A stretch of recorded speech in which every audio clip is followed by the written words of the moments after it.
ಗೃಹಲಕ್ಷ್ಮಿ ಯೋಜನೆಗೆ ಹೊಸದಾಗಿ ಅರ್ಜಿ ಆಹ್ವಾನಕ್ಕೆ ಸಿದ್ಧತೆ ನಡೆಸಿದ್ದು ಹೊಸ ಅರ್ಜಿಗೆ ಬಯೋಮೆಟ್ರಿಕ್ ಕಡ್ಡಾಯ ಅಂತ ಸಿಎಂ ಸೂಚನೆ ಕೊಟ್ಟಿದ್ದಾರೆ.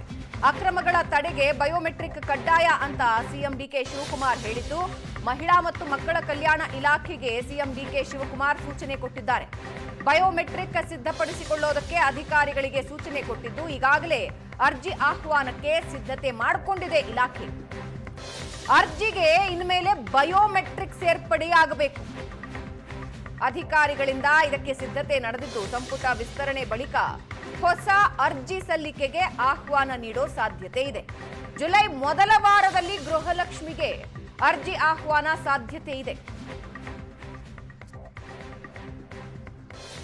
ಸಾವಿಗೀಡಾಗಿರೋರು ಅಥವಾ ಹೊರ ರಾಜ್ಯದವರು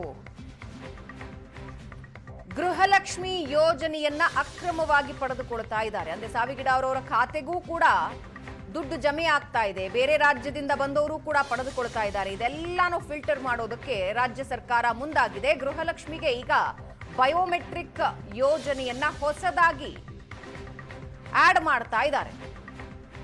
ಹೊಸದಾಗಿ ಅರ್ಜಿ ಆಹ್ವಾನಕ್ಕೆ ಸಿದ್ಧತೆಗಳನ್ನ ನಡೆಸಿಕೊಳ್ಳಲಾಗ್ತಾ ಇದೆ. ಬಯೋಮೆಟ್ರಿಕ್ ಕಡ್ಡಾಯಕ್ಕೆ ಸಿಎಂ ಡಿಕೆ ಶಿವಕುಮಾರ್ ಸೂಚನೆ ಕೊಟ್ಟಿದ್ದು, ಅಕ್ರಮಗಳ ತಡೆಗೆ ಬಯೋಮೆಟ್ರಿಕ್ ಕಡ್ಡಾಯ ಅಂತ ಸಿಎಂ ಹೇಳಿದ್ದಾರೆ. ಮಹಿಳಾ ಮತ್ತು ಮಕ್ಕಳ ಕಲ್ಯಾಣ ಇಲಾಖೆಗೆ ಸಿಎಂ ಡಿಕೆಶಿ ಸೂಚನೆ ಕೊಟ್ಟಿದ್ದು, ಬಯೋಮೆಟ್ರಿಕ್ ಸಿದ್ಧಪಡಿಸಿಕೊಳ್ಳೋದಕ್ಕೆ ಅಧಿಕಾರಿಗಳಿಗೆ ಸೂಚನೆ ಕೊಟ್ಟಿದ್ದಾರೆ. ಈಗಾಗಲೇ ಅರ್ಜಿ ಆಹ್ವಾನಕ್ಕೆ ಸಿದ್ಧತೆ ಮಾಡಿಕೊಳ್ತಾ ಇದೆ ಇಲಾಖೆ. ಅರ್ಜಿಗೆ ಇನ್ಮೇಲೆ ಬಯೋಮೆಟ್ರಿಕ್ ಸೇರ್ಪಡೆ ಕಡ್ಡಾಯ, ಅದಕ್ಕೂ ಕೂಡ ಅಧಿಕಾರಿಗಳು ಸಿದ್ಧತೆ ನಡೆಸ್ತಾ ಇದ್ದಾರೆ. ಒಂದು ಕಡೆ ಸಂಪುಟ ವಿಸ್ತರಣೆ ಆದ ಮೇಲೆ ಅರ್ಜಿ ಸಲ್ಲಿಕೆಗೆ ಆಹ್ವಾನ ಕೊಡೋ ಸಾಧ್ಯತೆ ಇದೆ. ಬಹುಶಃ ಜುಲೈ ಮೊದಲ ವಾರದಲ್ಲಿ ಗೃಹಲಕ್ಷ್ಮಿಗೆ ಅರ್ಜಿ ಆಹ್ವಾನದ ಸಾಧ್ಯತೆ ಇದೆ.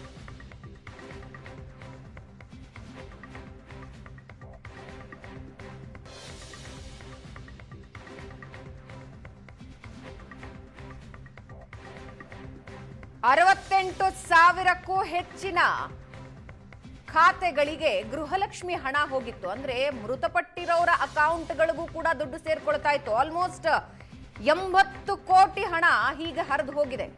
ಅದರಿಂದ ವಾಪಸ್ ಪಡೆದುಕೊಳ್ಳೋ ಪ್ರಯತ್ನಕ್ಕೆ ಕೂಡ ಇಲಾಖೆ ಮುಂದಾಗಿದೆ. ಆಲ್ಮೋಸ್ಟ್ ದುಡ್ಡನ್ನು ವಾಪಸ್ ಪಡ್ಕೊಂಡಿದ್ದಾರೆ ಅಂತ ಹೇಳಲಾಗ್ತಿದೆ. ಹಾಗಾಗಿ ಪರಿಷ್ಕರಣೆ ಅನಿವಾರ್ಯ ಆಗಿದೆ. ಸುಮಾರು 80 ಕೋಟಿ ಹಣ ಯಾರ್ಯಾರು ಮೃತಪಟ್ಟಿದ್ದಾರೆ ಅವರ ಖಾತೆ ಸೇರ್ಕೊಂಡಿದೆ.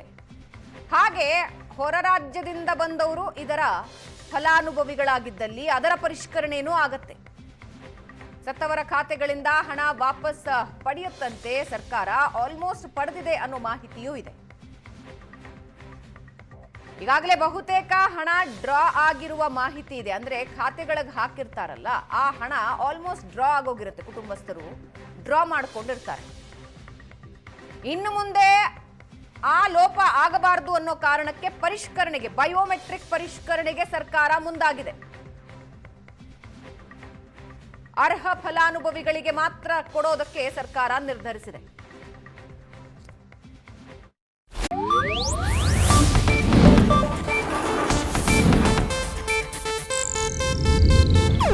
ಇದು ಏಷ್ಯಾನೆಟ್ ನ್ಯೂಸ್ ನೆಟ್ವರ್ಕ್ ಪ್ರಸ್ತುತಿ.